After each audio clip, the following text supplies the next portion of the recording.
Bismillahirrahmanirrahim. Today's topic of discussion is A and I surgery and tissue repair.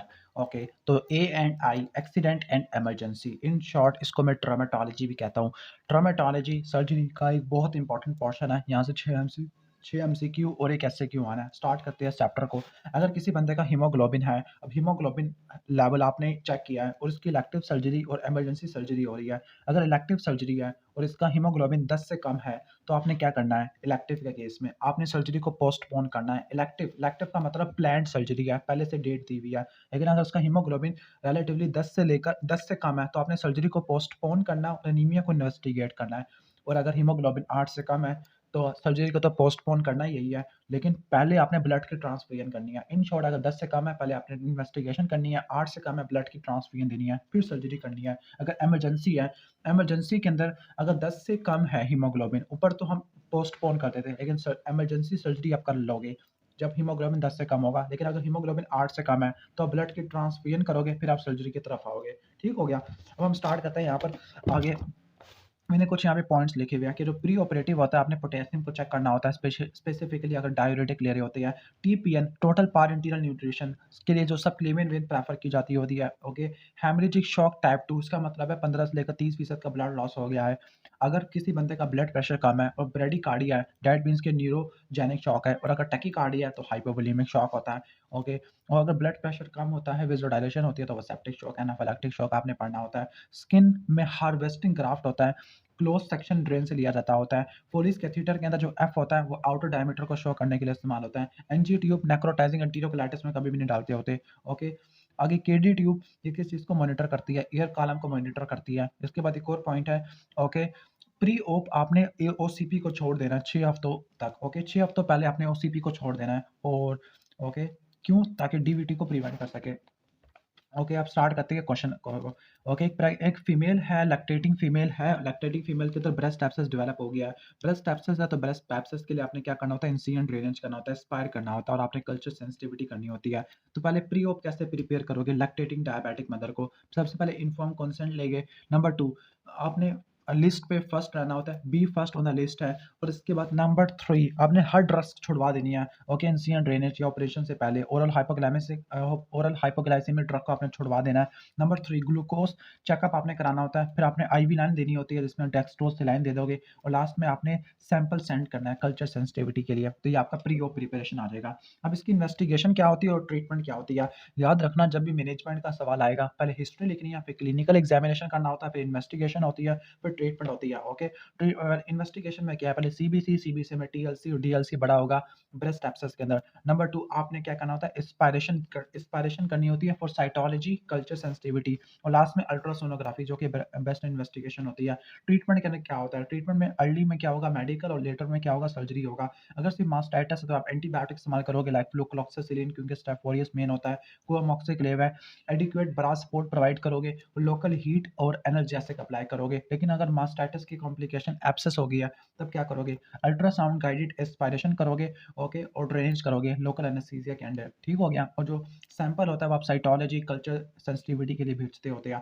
Post op में क्या होगा, glycaemic control को maintain करना है क्योंकि डायबिटीज वुंड की हीलिंग को कम कर देता है. एंटीबायोटिक देनी होती है. ओके. पोस्ट प्रोफाइलेक्सिस के लिए पोस्ट ऑफ वुंड इन्फेक्शन की वुंड की केयर करनी होती है और डीब्राइडमेंट करनी होती है अगर नीडेड है. ओके. तो प्री ऑपरेटिव के अंदर क्या था, कंसेंट आपने ले ली, B first on the list है. ओरल हाइपोग्लाइसेमिया को छुड़वा देना है, ग्लूकोज की मॉनिटरिंग करनी होती है, आईवी लाइन देनी होती है, और कल्चर सेंसिटिविटी के लिए सैंपल भेजना होता है. ट्रीटमेंट आपने पढ़ लिया. पोस्ट ऑप में आपने ग्लाइसेमिक कंट्रोल को गुड किया, एंटीबायोटिक, वुंड केयर और डिब्राइडमेंट आपने करनी होती है. इसके बाद नेक्स्ट क्वेश्चन में चलते होते हैं. ओके. लेप्रोस्कोपिक कोलिसिस्टेक्टमी के लिए आपने पेशेंट प्लान किया गया है, तो आप कैसे मैनेज करोगे पेरी ऑपरेटिव पीरियड में. पेरी ऑपरेटिव कौन सा पीरियड होता है, around the operation, like pre op, intra op और पोस्ट ओप, इसको हम बुला के कहते हैं पेरी ऑपरेटिव है. ओके. तो सबसे पहले आपने क्या करना है, सर्जरी के 5 दिन से पहले आपने वारफेरिन छुड़वा देनी होती है. ओके. ठीक है. वारफेरिन को आपने छुड़वा देना क्योंकि वारफेरिन तो एंटी कोगुलेंट होती है. फिर आपने एपीटीटी टाइम की मॉनिटरिंग करनी होती है, इसको 1.5 तक आपने रखना होता है. ओके. अगर INR 1.5 से गिर जाए, ओके, तो आपने क्या देना होता है, आपने अनफ्रैक्शनेटेड हेपेरिन आपने देनी होती है. ओके. और आईएनआर को आपने 1.5 तक रखना होता है और सर्जरी से 2 घंटे पहले आपने वो भी छुड़वानी होती है। अगर आईएनआर 1.5 से ऊपर है तो आपने विटामिन के देना होता है। ओके, ठीक है। और सर्जरी के 12 से लेकर 24 घंटों के बाद आपने वारफेरिन और हेपेरिन देनी होती है to prevent DVT, deep venous thrombosis है। ओके, और आपने हेपेरिन को छुड़वा देनी होती है once the full effect of heparin has been achieved. Okay, तो इसका क्या पॉइंट है कि वारफेरिन आपको आपने 5 दिन पहले छुड़वा देनी होती है। एपीटीटी टाइम को 1.5 तक रखना होता है। अगर कम ज़्यादा हो गया, अगर ज़्यादा हो गया तो आपने विटामिन के देना होता है कि ब्लीडिंग हो रही है। अगर कम हो गया तो आपने अनफ्रैक्शनेटेड हेपेरिन आपने देना होता है और आपने 12 से लेकर 24 घंटों के बाद दोबारा स्टार्ट करनी होती है। अब इसके बाद pre op evaluation for laparoscopic cholecystectomy. Pre op evaluation क्या होगी? सबसे पहले पेशेंट की फिटनेस देखनी है कि कोई इसको हार्ट की डिजीज़ या कोई रिस्पिरेटरी डिजीज़ तो नहीं है। नंबर 2, प्रीवियस सर्जरी तो नहीं हुई स्कार एडिशन वाला। नंबर 3, बॉडी हैबिटस कैसा है? नॉर्मली जो कोलिसिस्टेक्टमी वाले पेशेंट होते हैं उनमें गॉल स्टोन होता है और गॉल स्टोन ओबीस में कॉमन होता है। थ्रोम्बोप्रोफाइलेक्सिस करानी होती है हेपेरिन से या वारफेरिन से। बायोकेमिकल स्टेटस चेक करना होता है और इन्फॉर्म कंसल्ट लेनी होती है। अब जो लैप्रोस्कोपी है, लैप्रोस्कोपी में क्या करते हैं, पेरिटोनियल कैविटी के अंदर एयर इंजेक्ट करते हैं। Air in peritoneal cavity, this is called pneumoperitoneum. जिस तरह एयर इन प्लूरल कैविटी होती है उसको नीमोथोरस कहते हैं। अब ये एयर क्यों डालते हैं? ताकि हम विस्तारा को अच्छे तरीके से देख सके। अब एयर इंजेक्ट करने के, नीमोपेरिटोनियम क्रिएट करने के 2 मेथड होती है। क्लोज मेथड, क्लोज के अंदर क्या होता है? ओके, एक सीधा सीधा नीडल से ना, वेरिस नीडल से CO2 जो गैस होती है वो डाल देते हैं। और ओपन के अंदर क्या होगा? मॉडिफाइड हेसोन ऑपरेशन होता है। अब गैस कौन सी इस्तेमाल होती है? CO2 होती है। क्यों? क्योंकि सस्ती होती है, आसानी से मिल जाती होती है। ओके, ये इसमें कंबशन पावर नहीं होती, कंबस्टिबिलिटी एंटी कंबशन पावर होती है, इजीली एब्जॉर्ब हो जाती है और क्विकली रिलीज हो जाती है वाया रेस्पिरेशन। और जिसका प्रेशर होता है वो 12 से लेकर 15 तक होता है। ओके, अब intra operative complication of laparoscopic cholecystectomy, कि आपने जो कुछ पोर्ट्स बनाए हैं जहाँ से अपने इंस्ट्रूमेंट डालने होते हैं उसकी ब्लीडिंग हो गई है, या गलती से आपने गॉल ब्लैडर को परफोरेट कर दिया। ओके, या कोई विसरा की इंजरी हो गई है। ओके, या कोई वेसल्स की इंजरी हो गई है या CO2 की रिटेंशन हो गया। ओके, पोर्ट साइड ब्लीडिंग को रट्टा मार लो या परफोरेशन ऑफ गॉल ब्लैडर है। इसके बाद नेक्स्ट क्वेश्चन के अंदर आ जाती है। ओके, इसके बाद reducible swelling in the area of C section सकार, सी सेक्शन हुआ वहाँ पर रिड्यूसिबल स्वेलिंग बनी पड़ी थी, उसका वजन भी कम हुआ पड़ा था। ओके, ठीक है, तो डॉक्टर ने ऑपरेशन को 1 महीने के लिए पोस्टपोन कर दिया। क्यों पोस्टपोन कर दिया? बिकॉज़ वो मैल नरिश हुई पड़ी थी और अनीमिया हुआ पड़ा था। तो डिले करने की वजह क्या थी? मैल नरिशमेंट और अनीमिया था। ओके, अब इस प्रॉब्लम को कैसे असेस करेंगे? कौन-सी प्रॉब्लम के वज़न गिरा पड़ा है, अनीमिया हुआ पड़ा है? तो ओके, तो बीएमआई पहले तो वेट एंड हाइट वगैरह को देख लेंगे बैठ के। ओके, इसके बाद न्यूट्रिशनल स्टेटस है, मीट अपर आर्म सर्कमफेरेंस का वेट गिरा हुआ है, मैल नरिशमेंट को देखने के लिए बीएमआई देख लेंगे, वजन कितना है, न्यूट्रिशनल स्टेटस देख लेंगे और बाकी कुछ टेस्ट करा लेंगे base line like CBC, RFT, LFT, coagulation profile, urea electrolytes हैं। अब पेशेंट को क्या एडवाइस करेंगे? वजन और अनीमिया ना, तो बैलेंस डाइट ले, बेड रेस्ट ले, विटामिन मिनरल दे। ओके, साइकोलॉजिकल सपोर्ट है, एसोसिएटेड इलनेस है और वेट लिफ्टिंग को अवॉइड करना है हर ऑपरेशन के बाद। ओके, पोस्ट ऑपरेटिव, यानी किसी का सर्जरी हुई है पोस्ट ऑपरेटिव फर्स्ट डे के बाद जो मोस्ट कॉमन कॉम्प्लिकेशन होती है वो एटिलेक्टेसिस होता है, वो एनेस्थीसिया की वजह से होता है। लाइक इसके क्या काज हो सकते हैं? या तो ज़्यादा पेन हो गया या ज़्यादा एनेस्थेटिक ले लिया है तो इसकी वजह से एटिलेक्टेसिस हो सकता है। अब इसकी मैनेजमेंट क्या होती है? अपने पेशेंट को ज़्यादा ज़्यादा चलाना होता है ताकि एनेस्थीसिया का असर कम से कम हो। अर्ली एम्बुलेशन है, चेस्ट की फिजियोथेरापी या परकशन करानी होती है ताकि लंग्स कोलैप्स कम से कम हो। ओके, इंसेंटिव स्पायरोमेट्री करानी है और पेन को कंट्रोल करना होता है। अब हम आ जाते हैं पोस्ट ऑपरेटिव कॉम्प्लिकेशन के अंदर। पहला है वुंड डिहीसेंस, जो वुंड है उसकी तमाम लेयर्स की डिस्रप्शन हो गया। डिस्रप्शन ऑफ एनी और all the layers of wound is called wound dehiscence होती है। अगर ये इविसरेशन के साथ है तो ये सर्जिकल इमरजेंसी होती है। अगर ये विदाउट इविसरेशन है तो आपने इलेक्टिव क्लोजर आपने करनी होती है, इमीडिएट इलेक्टिव क्लोजर करनी होती है। अब वुंड डिहीसन का जो फर्स्ट साइन होता है, जो वुंड डिहीसेंस में क्या होता है, सीरस या सीरोसेंजियस डिस्चार्ज आपको देखने को मिलती होती है। और जो वुंड डिहीसेंस होता है, रट्टा मार लो, ये 5वें से लेकर 8वें दिन पे होता है। अगर फर्स्ट डे के बाद कॉम्प्लिकेशन आई है तो वो वुंड डिहीसन नहीं है, बल्कि वो कौन सी है, वर्टिलेक्टेसिस होती है। ओके, अब वुंड डिहीसन क्या होता है? सर्जिकल वुंड होता है, वो खुद ब खुद ओपन हो जाता है, 5 से लेकर 10 दिन के बाद देखने को मिलता है। सीरोसेंजियस डिस्चार्ज आपको देखने को मिलती है। ट्रीटमेंट क्या होता है? सर्जिकल रीक्लोजर ऑफ वुंड है और इन्फेक्शन को आपने ठीक करना होता है कि आपने रीक्लोज किया, ओके, वुंड को बंद किया और इन्फेक्शन को ठीक किया एंटीबायोटिक से। वो कौन से फैक्टर होते हैं जो कि वुंड डिहीसेंस करवाते हैं, वुंड को ओपन करा देते हैं, वुंड की हीलिंग नहीं करते? 2 तरह के फैक्टर होते हैं, जनरल और लोकल फैक्टर। जनरल में अगर वो मैल नरिशमेंट है जिसकी वजह से सर्जरी पोस्टपोन की थी, डायबिटीज है, हीलिंग नहीं हो पा रही, ओबेसिटी है, renal failure, jaundice, sepsis, cancer या स्टेरॉइड्स है। लोकल के अंदर क्या है? अगर वुंड को इनएडिक्वेट या प्रॉपर क्लोजर नहीं किया, पुअर क्लोजर किया, या वुंड की हीलिंग पुअर भी पड़ी है बिकॉज ऑफ इन्फेक्शन या हीमाटोमा, या इंट्रा एब्डोमिनल प्रेशर बढ़ा हुआ है, लाइक कोई बंदा ज़्यादा खांस रहा है सीओपीडी की वजह से, तो वुंड खुल जाएगा, ज़ख्म खुल जाएगा, टाँके खुल जाएँगे।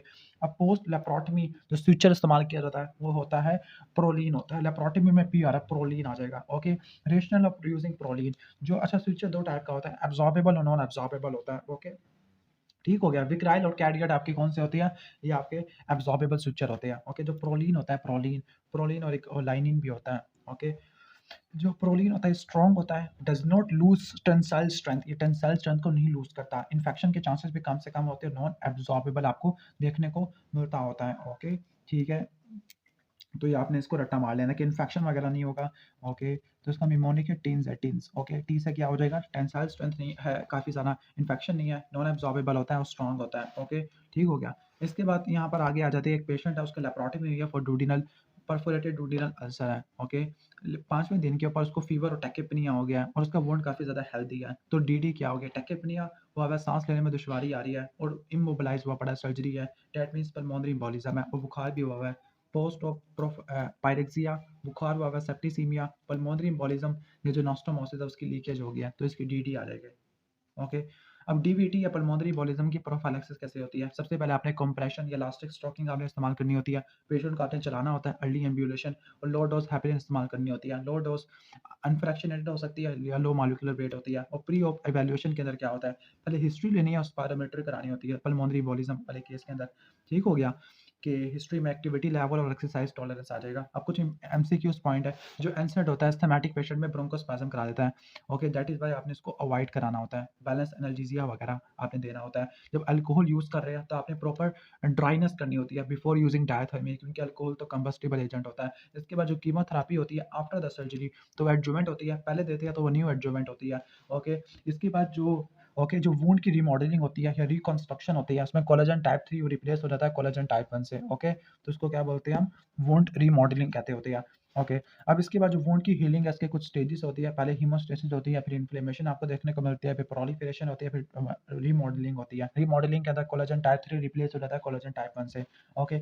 इसके बाद आ जाते हैं एटीएलएस, एडवांस ट्रॉमा लाइफ सपोर्ट, इसके अंदर आ जाते होते हैं, ओके। अब एटीएलएस के क्या कुछ बेसिक स्टेप्स लिखे हुए हैं, ओके। कोई भी अगर इमरजेंसी आ जाती है, ट्रॉमा की हिस्ट्री, आपने एटीएलएस गाइडलाइंस को फॉलो करना होता है, एडवांस ट्रॉमा लाइफ स्किल है, ओके।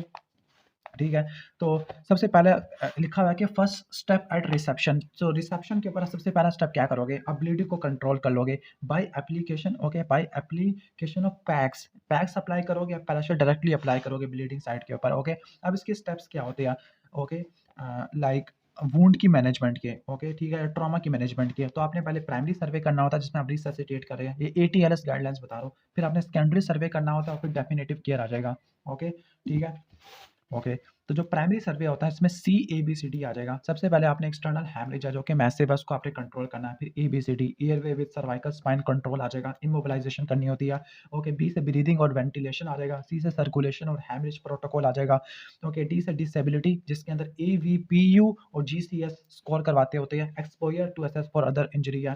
फिर सेकेंडरी सर्वे के अंदर आप हेड टू टू एग्जामिनेशन करते हैं, उसमें हिस्ट्री, फिजिकल एग्जामिनेशन और वाइटल्स वगैरह को देखते होते हैं। फिर डेफिनेटिव केयर है कि पेशेंट को आपने रिस्पेक्टिव वार्ड में भेजना है।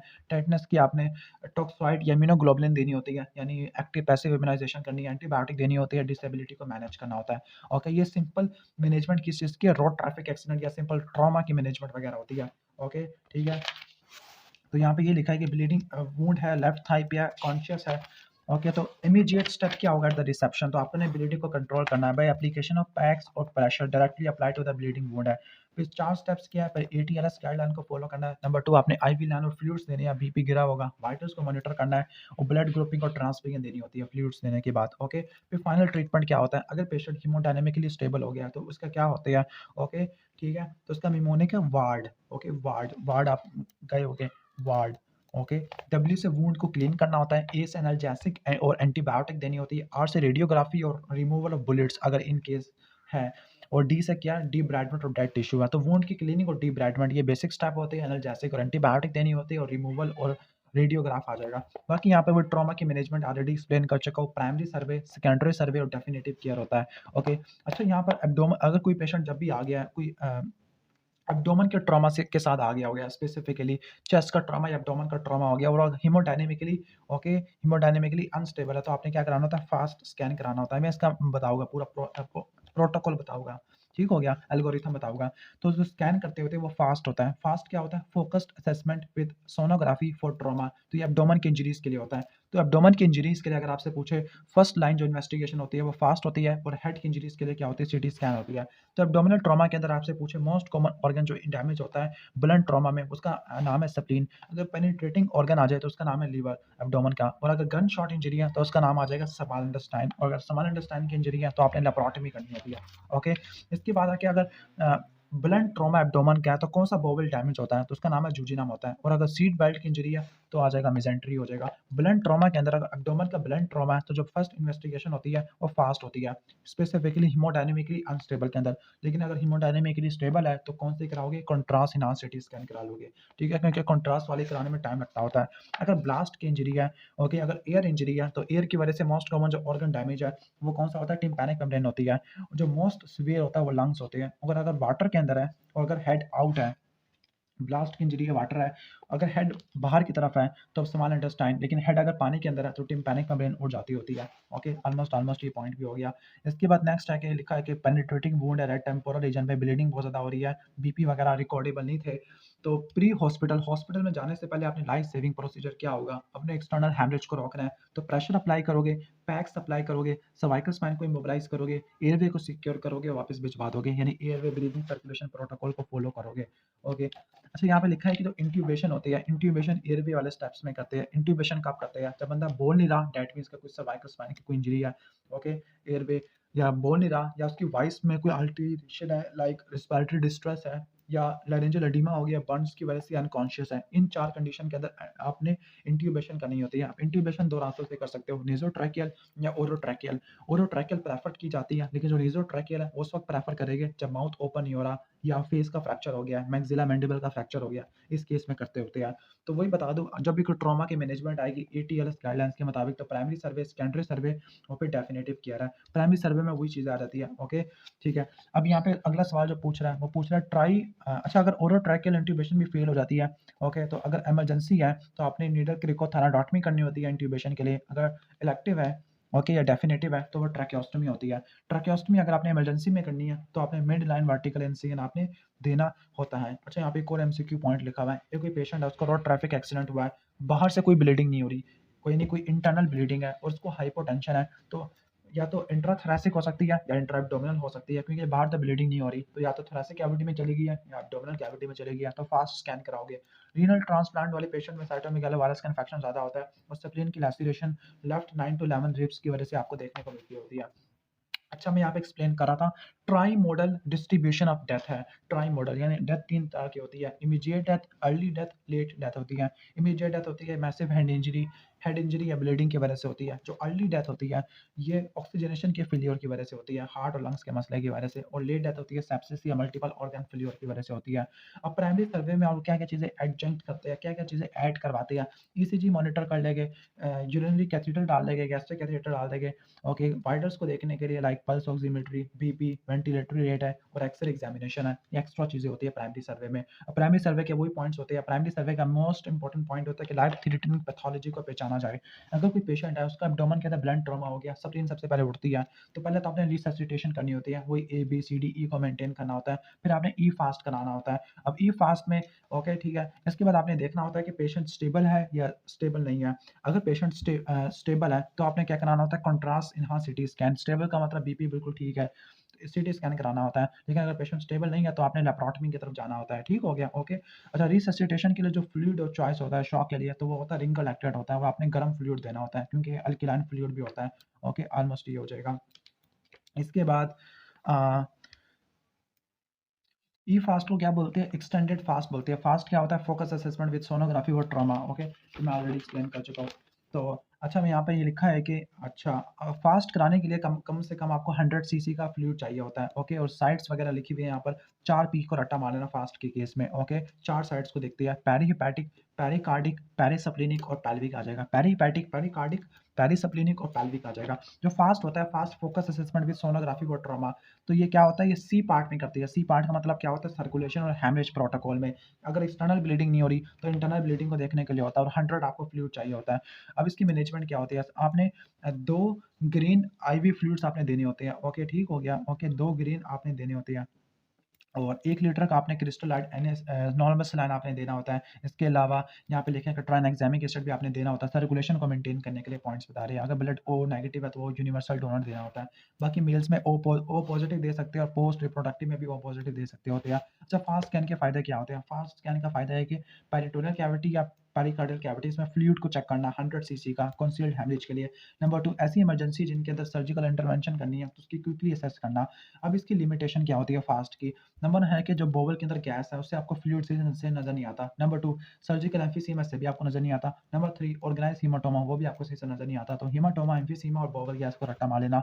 इसके बाद सबसे पहले जो, अगर आपके पास कोई, फॉर एग्जांपल अगर आप किसी डिजास्टर वाली जगह पे गए हो, बहुत सारे लोग मर चुके हैं या मरने वाले हैं, तो आपने जिसको पहले फॉलो करना वो ट्रायज होता है। ट्रायज किस चीज़ पर डिपेंड करता है कि रिक्वायरमेंट्स क्या है पेशेंट की, और आपके पास रिसोर्सेज क्या होते हैं। तो पेशेंट की आपने जल्दी से रिसोर्टिंग क्लासिफिकेशन करनी है कि उनकी रिक्वायरमेंट क्या है और आपके पास रिसोर्सेज क्या है। तो 4 तरह की होती है, रेड, येलो, ग्रीन और ब्लैक होती है। जो रेड वाले हैं इनको आपने इमरजेंसी देनी होती है, इमीडिएट नीड होती है, क्रिटिकल होते हैं, इनके बचने के चांसेस ज़्यादा होते हैं अगर ट्रीटमेंट दे दिया। सेकंड पे येलो वाले होते हैं, अर्जेंट नीड होती है, ओके, क्रिटिकल होते हैं, सर्वाइव कर सकते हैं कुछ घंटों तक अगर ट्रीटमेंट दिया। और ग्रीन वाले क्या होते हैं, नॉन अर्जेंट होते हैं, और इनको आप कुछ दिनों तक भी रख सकते हो। जो ब्लैक वाले थे वो ऑलरेडी डेड हो चुके होते हैं, लेट होते हैं। अब एटीएलएस गाइडलाइंस ऑलरेडी हो चुकी है। इनिशियल मैनेजमेंट में क्या होगा, ओके, एटीएलएस गाइडलाइंस आ जाएगा। ओके, ट्राई एज के बाद सेकेंडरी सर्वे में हेड टू टू एग्जामिनेशन और डेफिनेटिव केयर हो जाएगा। ओके, ठीक है। अच्छा, जो बैक एग्जामिनेशन है उसके लिए एक टेक्निक होती है जिसका नाम है लोग रोल टेक्निक। वैसे लेग रोल लिखा हुआ है, लोग रोल या लेग रोल टेक्निक होती है। इसके लिए मिनिमम 3 बंदे चाहिए होते हैं। इसके बाद टोर्सो ट्रॉमा के अंदर आ जाते हैं। टोर्सो ट्रॉमा को हमने वैसे वहाँ पे भी करना है, चेस्ट ट्रॉमा के अंदर भी तैयार करना है। चलो यहाँ से भी तैयार कर लेते हैं। जो मोस्ट इंपॉर्टेंट वो टेंशन न्यूमोथोरैक्स होता है। टेंशन न्यूमोथोरैक्स के अंदर प्लूरल कैविटी के अंदर एयर आ जाती है जो कि मीडियस्टिनम को, हार्ट को कंप्रेस वगैरह कर रही होती है। इसकी वजह से हाइपोटेंशन होता है, नेक की वेन्स बढ़ना शुरू हो जाती है। प्लूरिटिक चेस्ट पेन होता है। प्लूरिटिक चेस्ट पेन का मतलब है इंस्पिरेशन से बढ़ जाता होता है, डिस्निया होगा, हाइपर रेजोनेंट परकशन साउंड देखने को मिलता है, ब्रेथ साउंड कम होती है, चेस्ट की एक्सपांशन भी नहीं हो पाती। और सबसे इंपॉर्टेंट पॉइंट, ट्रैकिया और मीडियस्टिनम ऑपोजिट साइड पे शिफ्ट आपको देखने को मिलता होता है। ओके, तो ये पॉइंट आ जाएगा। अब इसके कॉजेस क्या होते हैं? अगर किसी के अंदर एम्फीसीमेटस बुल्ले है वो रप्चर हो गया है, या ट्रॉमा, ट्रॉमा मोस्ट कॉमन है, टोर्सो का ट्रॉमा, या सेंट्रल वीनस कैथेटर सही से नहीं डाला तो उसकी वजह से क्या होगा, टेंशन हीमोथोरैक्स हो जाएगा। उसमें जेवीपी बढ़ जाती है, हाइपोटेंशन होता है, ब्रेथलेसनेस होती है। अगर मैं यही चीज़ ऐड कर लूँ, जेवीपी बढ़ गई है, हाइपोटेंशन है, बस एब्सेंट ब्रेथ साउंड के बजाय मफल्ड हार्ट साउंड ऐड कर दूँ तो वो बेक्स स्ट्राइड बन जाएगा जो कि कार्डिक टेम्पोनेट के अंदर होता है। जो कार्डिक टेम्पोनेट होता है ये आपको एमआई की बात भी देखने को मिल सकता है जब फ्री वेंट्रिकुलर वाल रप्चर हो जाती है। ओके, ऑलमोस्ट ये हो जाएगा। तो ये सिनेरियो आप पढ़ लेना। तो ये लेफ्ट साइड टेंशन हीमोथोरैक्स है। अब इसकी मैनेजमेंट क्या होती है? सबसे पहले आपने अर्जेंट चेस्ट एक्सरे लेना अगर पॉसिबल है, वरना अदरवाइज इमीडिएट मैनेजमेंट करनी होती है। वो क्या होती है, थोरैकोसेंटेसिस आपने करनी होती है, यानी नीडल नीडल ट्यूब या डीकम्प्रेशन होती है। अभी इसकी साइड्स रट्टा मारनी है। जो थोरैकोसेंटेसिस होती है वो second intercostal space in mid clavicular line में आपको देखने को मिलती होती है। जो डेफिनेटिव मैनेजमेंट होती है वो इंट्राथोरैसिक ट्यूब या चेस्ट ट्यूब होती है, या चेस्ट ड्रेन होती है जिसको अंडर वाटर से कनेक्ट किया हुआ है। ये fifth intercostal space mid axillary line के अंदर होती है। बाकी आपने पेशेंट को ऑक्सीजन देनी होती है, प्रॉपर पोजीशन है, मॉर्फिन है, चेस्ट एक्सरे कराना होता है, रिपीट कराना होता है। अगर ठीक नहीं हो रहा तो आपने थ्रैकोटमी करनी होती है। ओके, तो टेंशन हीमोथोरैक्स है। इमीडिएट इन्वेस्टिगेशन क्या होगी? Standard erect chest x-ray expiration में। नॉर्मली जो चेस्ट एक्सरे होता है वो इंस्पायरेशन में किया जाता है, लेकिन कुछ ऐसी कंडीशंस होती है जिसमें एक्सपायरेशन में चेस्ट एक्सरे करते हैं। एक तो टेंशन हीमोथोरैक्स और हीमोथोरैक्स और सीटी स्कैन वगैरह। अच्छा, ये भी आ जाएगा। ओके, अब इसकी वैसे कुछ लिखा हुआ है चेस्ट ट्रॉमा के डेडली डजन्स। जो डेडली डजन्स 12 चीज़ें होती है जिसको आपने रट्टा मारना है। तो 12 चीज़ों में से जो पहली होती है इमीडिएट लाइफ थ्रेटनिंग होती है, और कुछ होती है पोटेंशियल लाइफ थ्रेटनिंग होती है कि पॉसिबल है कि नुकसान पहुंचा दे। इमीडिएट को पहचानने के लिए प्राइमरी सर्वे, और सेकेंडरी इसको पहचानने के लिए क्या होता है, सेकेंडरी सर्वे होता है। अब इसका मिमोनिक क्या होता है? इसका मिमोनिक होता है, ओके, इसका मिमोनिक है फैट कोम। ओके, एफ से क्या होगा? एफ से फ्लेल चेस्ट हो जाएगा, ए से एयरवे ऑब्स्ट्रक्शन है, टी से टेंशन हीमोथोरैक्स है, सी से कार्डिक टेम्पोनेट होता है, ओ से ओपन हीमोथोरैक्स, और एम से मैसिव हीमोथोरैक्स होता है। ओके, अब मैसिव हीमोथोरैक्स की कुछ डेफिनेशन लिखी हुई है, लाइक 200 ml पर आवर में अगर चेस्ट ट्यूब के अंदर आपको ब्लड आ रहा है, 3 घंटे के लिए, 2 से लेकर 3 घंटों के लिए, या पेनिट्रेटिंग इंजरी में 1000 है, या ब्लंट के अंदर 1500 ml है, तो उसको बोलते हैं मैसिव हीमोथोरैक्स बोलते हैं। बाकी जो कुछ पोटेंशियल लाइफ थ्रेटनिंग होती है, ओके, इसका निमोनिक वैसे होता है प्री एटीएम, मैंने ओपी मार्ट लिखा हुआ है, वैसे प्री एटीएम है। प्री से क्या, पल्मोनरी कंटिंजन है, आर से रप्चर ऑफ डायफ्राम होता है, ई से इसोफेजियल इंजरी होती है, ओके। इसके बाद एटीएम, ओके, ए से क्या होगा, यॉटिक इंजरी है, टी से ट्रैकियोब्रोंकियल और एम से मायोकार्डियल है। जो आसानी से स्किप हो सकता है डायग्नोस बनाते वक्त, वो रप्चर ऑफ डायफ्राम होता है, ओके। अच्छा, लीथल ट्रायड और ट्रॉमा, जिसको आपने प्रिवेंट करना होता है। जो लीथल ट्रायड होता है उसमें मेटाबॉलिक एसिडोसिस होता है ड्यू टू डिक्रीज परफियन और मेटाबॉलिक एनारोबिक एसिडोसिस की वजह से, ओके। दूसरा हाइपोथर्मिया, जिसके लिए आपने वार्म फ्लूइड्स देने होते हैं, और तीसरा कोआगुलोपैथी, जिसके लिए आपने क्या देनी होती है, ओके, जिसके लिए आपने मैसिव ब्लड ट्रांसफ्यूजन करनी होती है। मैसिव ब्लड ट्रांसफ्यूजन का मतलब क्या होता है, आपने 24 घंटों के अंदर 10 यूनिट से ज़्यादा आपने ब्लड लगा दिया है, तो इसकी रेशियो कितनी होती है, pack RBC, fresh frozen plasma, और तीसरा platelet. Pack RBC, fresh frozen plasma और प्लेटलेट, इनको 1 बाय 1 देखना होता है, और टोटल 10 यूनिट होते हैं। एक क्राइटेरिया होता है damage control surgery. Damage control surgery का क्राइटेरिया क्या होता है, ओके। डैमेज कंट्रोल सर्जरी ये लीथल ट्रायड को प्रिवेंट करने के लिए होती है, जो कि ट्रॉमा का होता है। अब इसका जो क्राइटेरिया होता है उसका निमोनिक है ABCDEFG। ए से एसिडोसिस है, बी से अगर बीपी 70 से नीचे है, वैसे ज़्यादा लिखा हुआ है, नीचे लिखना चाहिए था। सी से कोआगुलोपैथी है, ओके। डी से डिक्रीज टेम्परेचर या हाइपोथर्मिया, ई से एलिवेटेड LDH, एफ से फ्रेश ब्लड, और जी से ग्रेटर देन, ओके, 30 ISS। अब ISS क्या होता है वो मैंने पता नहीं क्या लिखा है, ओके। अब इसके बाद डैमेज कंट्रोल सर्जरी के बाद आती है अर्ली टोटल केयर क्राइटेरिया। जो अर्ली टोटल केयर सर्जरी होती है उसका क्या क्राइटेरिया होता है, उसका निमोनिक स्टेबल के सपोर्ट आइनोट्रॉप्स। नंबर 2 थर्मिया, नॉर्मल थर्मिया होता है। ए से एयरवे, नो हाइपोक्सिया होना चाहिए, क्राइटेरिया बता रहे हैं। बीपी स्टेबल होना चाहिए। एल से क्या, लैक्टेट 2 से कम होना चाहिए, ओके। ई से क्या है, ई से एक्सक्रीशन, आपकी जो यूरिन आउटपुट है वो 1 ml से ज़्यादा होना चाहिए, जो कि नॉर्मल होते हैं। सी से कोआगुलेशन नॉर्मल होनी चाहिए। इसमें केस में क्या कर लोगे, अर्ली केयर क्राइटेरिया को आप फॉलो करोगे, ओके। तो मैंने कुछ ज़्यादा एक्स्ट्रा चीज़ें बता दी है। अब आ जाते हैं हेड इंजरी के अंदर, okay.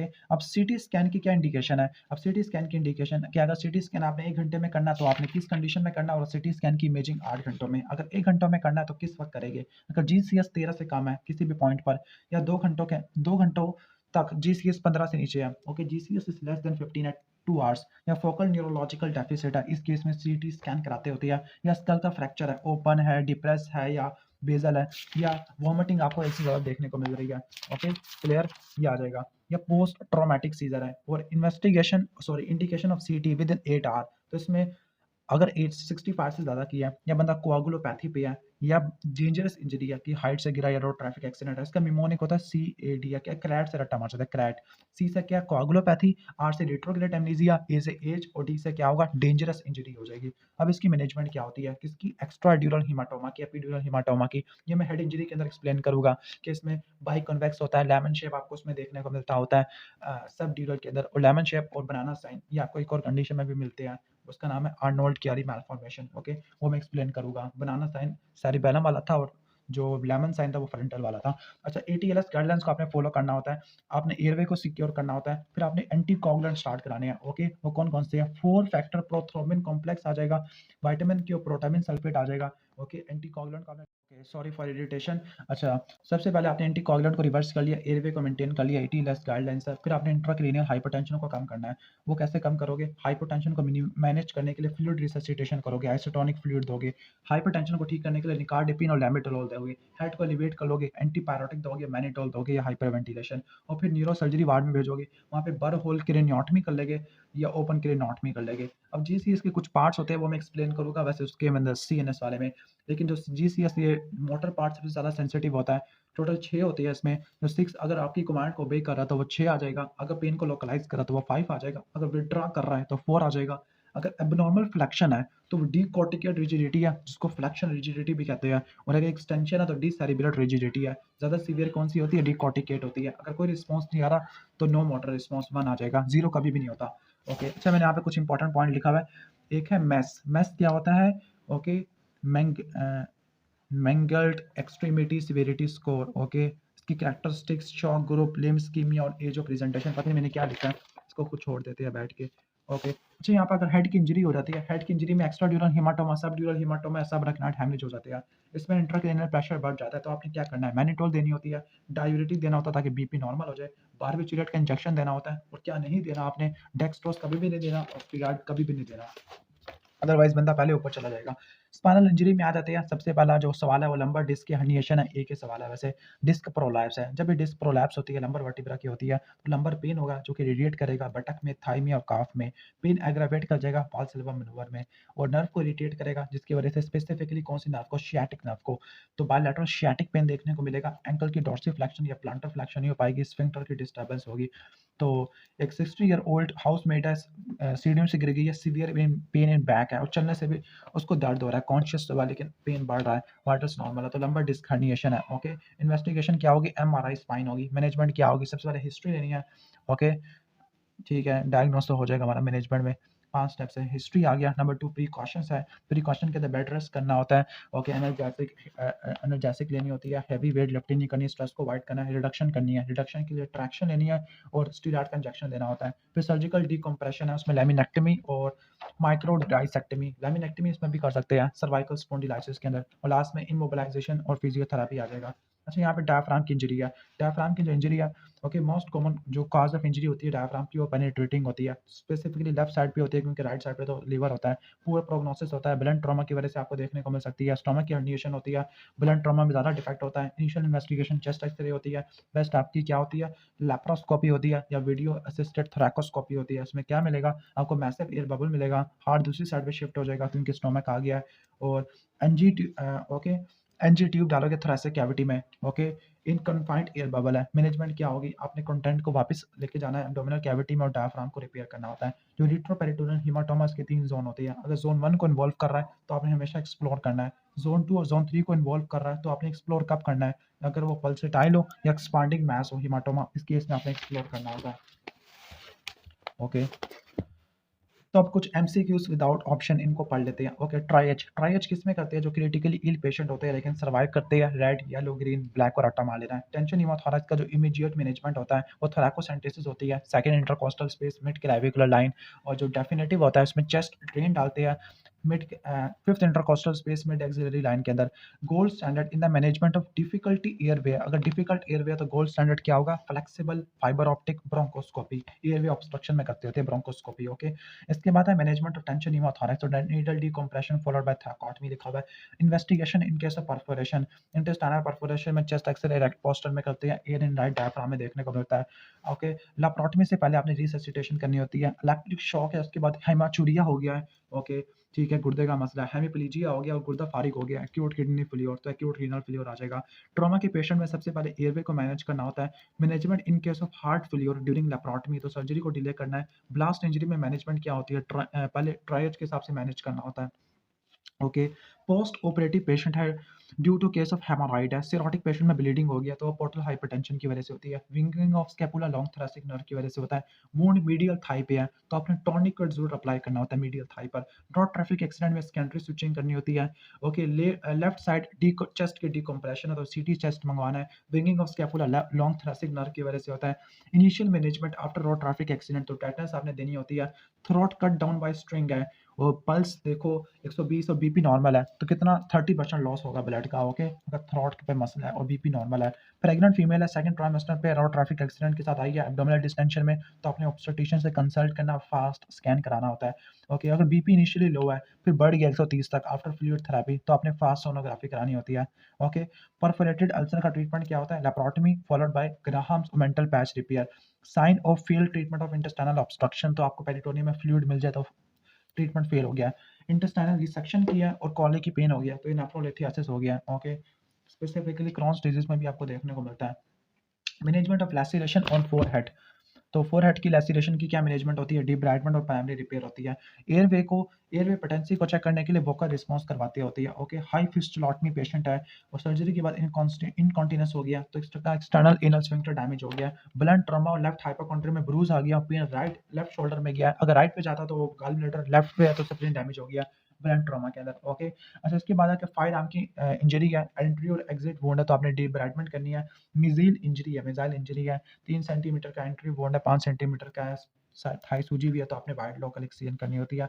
Most common organ damage in blood trauma तो वो स्प्लीन होता है। Initial step in management of unilateral breath absent breath sound after road traffic accident. तो टेंशन न्यूमोथोरैक्स में आपने थोरैकोसेंटेसिस या नीडल डिकम्प्रेशन करनी होती है। सेकंड इंटरकोस्टल स्पेस में क्लैविकुलर लाइन में डेफिनेटिव चेस्ट इंट्यूबेशन होती है। फिफ्थ इंटरकोस्टल स्पेस में होती है anterior to the mid axillary line triangle of safety में करते हैं। अब ये कहाँ पे होता है वो मैं एक्सप्लेन करूंगा।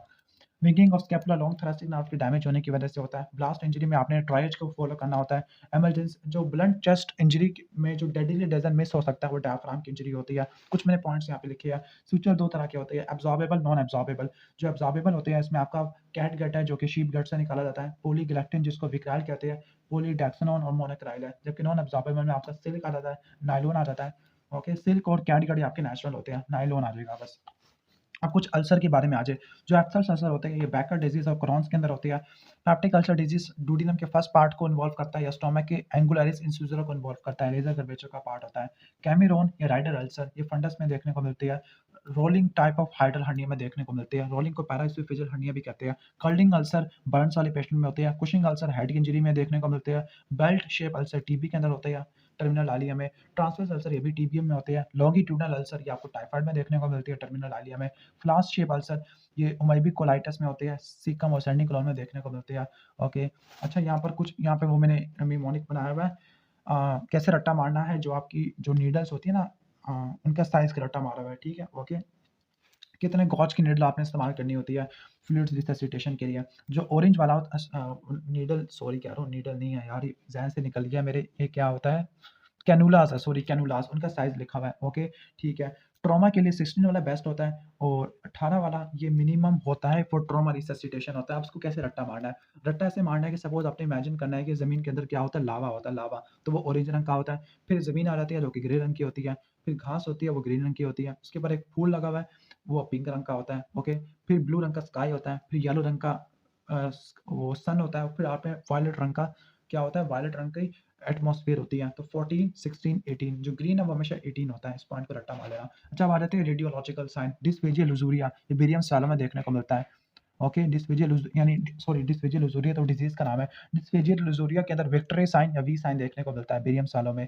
लियोमायोमा इसोफेगस में टी का साइन होता है। एक्लेजिया कार्डिया में bird beak pencil tip sign, okay, ये सारे साइन आपको देखने को मिलते हैं। बर्ड बीक साइन आपको मैं यहाँ पे एक्सप्लेन करूंगा। Okay, okay, bird beak sign या रेड टेल अपीयरेंस या pencil tip sign, steeple sign तो उसमें आता है, क्रूप में आता है। अच्छा, डिफ्यूज इसोफेगल स्पाज्म के अंदर कॉर्क स्क्रू इसोफेगस होता है। इसोफेगस के कैंसर में एप्पल कोर या लॉन्ग रेड अपीयरेंस आपको देखने को मिलती है। क्रोन के कैंसर में भी एप्पल कोर लीगन देखने को मिलती है, वहाँ पे ड्यूक स्टेजिंग भी होती है। क्रॉन्स के अंदर और टीबी के अंदर स्ट्रिंग साइन ऑफ कैंटर होता है। अल्सरेटिव कोलाइटिस में लेट 5 अपीयरेंस आती है।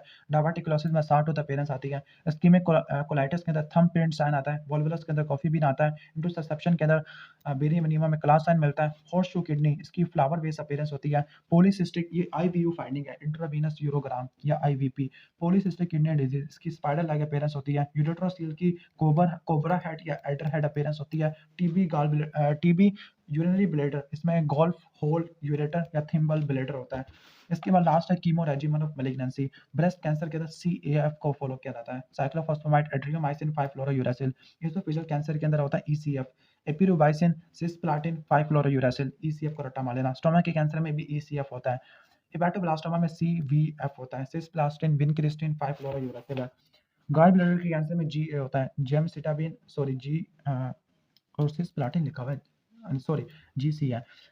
कोलेंजियो कार्सिनोमा में भी यही होता है। पेनक्रियाटिक कैंसर में जेमसिटाबिन होता है। कोलोरेक्टल कैंसर में फोलफॉक्स होता है। फोलफॉक्स में फोलिक एसिड 5 फ्लोरोयूरेसिल और ऑक्सैलोप्लाटिन है। एनल कैंसर जो कि स्क्वेमस सेल कैंसर का होता है, इसमें नाइक्रो रेजिमेन होता है, 5 फ्लोरोयूरेसिल, मेटामाइसिन और रेडियोथेरेपी होती है। वेम्स ट्यूमर के अंदर CVD होता है, सिस्प्लास्टिन, विनक्रिस्टिन और डॉक्सोराबाइसिन।